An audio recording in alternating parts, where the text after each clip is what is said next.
에스와티니는 이름 때문에 스위스와 자주 헷갈리지만 아프리카에 있는 전혀 다른 나라입니다. 이곳은 실제 왕이 다스리는 작은 왕국입니다. 또한 놀라운 항공법이 있습니다. 허가 없이 나는 어떤 장치든 높이 띄울 수 없습니다. 기자가 무엇이 안 되는지 묻자 관계자는 마녀도 빗자루를 타고 150m 이상 날 수 없다고 예시를 들었습니다. 물론 농담이었지만이 법은 드론과 장난감 헬리콥터에 관한 것이었습니다. 하지만 마녀 이야기는 전 세계로 퍼져나갔습니다. 이제 관광객들은 에스와티니에 와서 경찰에게 웃으며 묻습니다. 정말 빗자루 비행 높이 제한이 있나요? 이 모든 것은 허가 없이 카메라 드론을 띄웠다가 당국에 적발된 한 사람 때문입니다. 그때 공무원들은 마녀 이야기를 통해 법을 설명했습니다. 매년 수만 명의 젊은 여성들이 왕대비궁에 모여 특별한 축제갈대춤을 춥니다. 그들은 왕실 울타리 보수를 위해 갈대다발을 가져오고 화려한 전통 의상을 입고 춤을 춥니다. 국왕은 이 의식에 반드시 참석하며 고대 관습에 따라 축제에서 새 아내를 선택할 수 있습니다. 현재 국왕은 15명의 아내를 두었고 그의 아버지는 약 70명의 아내를 두었습니다. 하지만 에스와티니 일반 주민들에게 일부 다처제는 거의 불가능합니다. 대부분 감당할 수 없는 막대한 소떼를 지불해야 합니다. 흥미로운 대조가 나타납니다. 일반 사람들은 일부일 처제로 살지만 왕실 가족은 매우 큽니다. 어떤 이들에게는 이것이 자부심이자 오랜 전통이지만 다른 이들에게는 여성 인권에 대해 논할 거리입니다. 하지만 어떤 경우에도 이 축제는 고대 관습이 현대 국가 정치에 어떻게 영향을 미치는지 분명히 보여줍니다. 에스와티니에서는 궁전과 거리의 차이가 확연히 드러납니다. 국왕은 수억 달러의 엄청난 부를 가졌지만 인구 절반 이상은 하루 몇 달러로 살아갑니다. 2019년에 왕실을 위해 새 롤스로이스 19대와 수십 대의 BMW가 나라에 들여와졌습니다. 호화 차량 트럭 영상은 SNS를 돌았고 드문 시위가 발생하여 사람들이 거리로 나왔습니다. 주민들에게 이것은 단순히 자동차 이야기가 아닙니다. 이는 한 사람이 모든 결정을 내리는 나라에서 돈이 어떻게 분배되는지를 보여줍니다.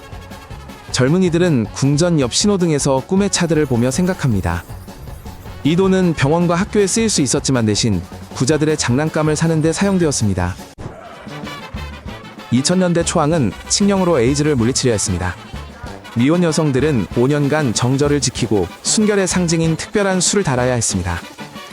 맹세를 어긴 남성은 소 한 마리 벌금을 내야 했죠. 하지만 몇 달 뒤 왕이 직접 그 여성들 중 젊은 아내를 택했고 상징적으로 소 한 마리를 지불했습니다. 이후 그 맹세는 금세 잊혔습니다. 미니스커트와 노출 의상 금지 시도도 비슷했습니다. 당국은 감옥까지 위협했죠. 하지만 갈대춤의 가슴 노출 전통 의상은 금지되지 않았습니다. 사람들이 반발했고 중요한 사실이 드러났습니다. 교육 없는 금지는 효과가 없습니다. 국가는 치료검사 교육으로 방향을 바꿨습니다. 공허한 위협 대신 실제 질병 발생을 줄이는 방법이죠. 에스와티니는 아프리카의 마지막 진정한 절대 군주국입니다. 이는 단순한 수식어가 아닙니다. 이곳에서 왕은 부족장 회의와 함께 모든 주요 결정을 내립니다. 정치 정당들은 오랫동안 금지되었습니다. 전환점은 1973년 4월 12일에 찾아왔습니다. 현 군주의 아버지가 헌법을 폐지하고 의회를 해산했습니다. 그 이후로 선거는 매우 제한적으로 치러집니다. 왕의 권력은 신성한 의식과 국가의 사자라는 칭호로 강화됩니다. 어떤 이들에게는 이것이 안정과 문화 보존의 보장입니다.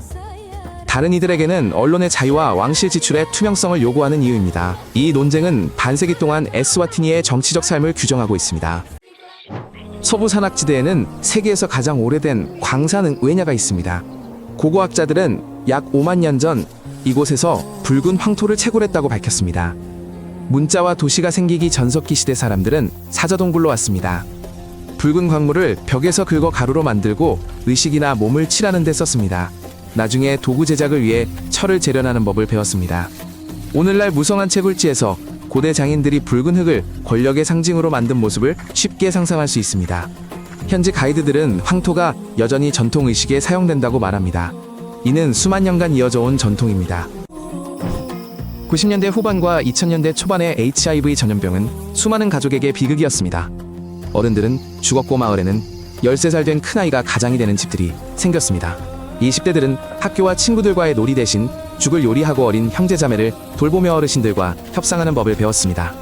이웃들은 도우려 했지만 가난한 나라에서는 좋은 의도가 현실에 부딪히는 경우가 많았습니다. 치료 및 지원 프로그램이 시작된 후에야 이 아이들은 정상적인 삶으로 돌아갈 기회를 얻었습니다. 오늘날 그들 중 많은 이들은 성인이 된 부모이자 자원봉사자로서 이웃들에게 검사와 치료가 두려움과 수치심보다 왜 중요한지 설명합니다. 잉크왈라는 신성한 첫 수학 축제이자 국가 권력 시스템의 가장 명확한 거울입니다. 젊은 전사들은 특별한 약초와 바닷물까지 모으고 보강은 첫 수학을 맛봅니다. 마지막에는 남자들이 맨손으로 검은 황소를 붙잡습니다. 이 의식은 모두 앞에서 군주의 힘을 새롭게 하고 권력이 국왕과 왕대비 한 쌍에 달려있음을 보여줍니다. 왕대비 없이는 의식을 거행할 수 없습니다. 관광객에게는 스포츠 연극기도의 혼합이고 주민들에게는 국가가 법뿐만 아니라 공동의 고대 의미 위에 서 있음을 보여주는 증거입니다. 어떤 이들에게는 의식이 과거의 가혹한 유물로 보이지만 많은 이들에게 잉크왈라야말로 국왕의 말이 왜 여전히 당의 말보다 강한지 설명합니다. 에스와티니 경제에는 조용한 거인이 있습니다. 코카콜라 공장은 이 지역 전체의 음료 농축액을 생산하며 정부 예산 수입의 상당 부분을 차지합니다. 관광객은 이를 보지 못하지만 공무원과 사업가들은 회사의 모든 움직임을 느낍니다. 한 번은 생산시설 이전 가능성이 언급되자이는 왕국 전체의 재정을 뒤흔들었습니다. 이 이야기는 간단하고 교훈적입니다. 하나의 큰 투자자는 생명줄인 동시에 큰 위험이 될 수 있습니다. 따라서 새로운 산업 발전과 일자리 창출에 대한 이야기는 여기서 빈말이 아닙니다.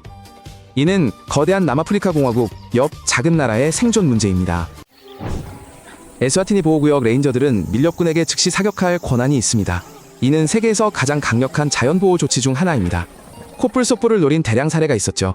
벌금이나 단속으로는 범죄자를 막을 수 없었습니다. 그래서 이 법이 제정되었습니다. 이 규칙에 대한 지지가 높습니다. 가이드들은 엄격한 조치 없이는 희귀동물이 무장 범죄자들로부터 살아남지 못한다고 말합니다. 비판자들은 이 방식이 인권을 침해한다고 말합니다. 또한 무고한 사람들의 죽음을 초래한다고 주장합니다. 하지만 사실은 변함없습니다. 이 나라는 코뿔소 구출을 온건한 방법보다 우선시했습니다. 동물 안전과 인권 사이의 논쟁은 끊이지 않습니다. 레인저 캠프나 국제회의에서도 계속됩니다. 이것이 에스와티니에 대한 10가지 사실입니다. 새로운 것을 알게 되셨다면 좋아요를 눌러주세요. 다음 놀라운 국가에 대한 소식을 놓치지 않으려면 구독해주세요. 안녕.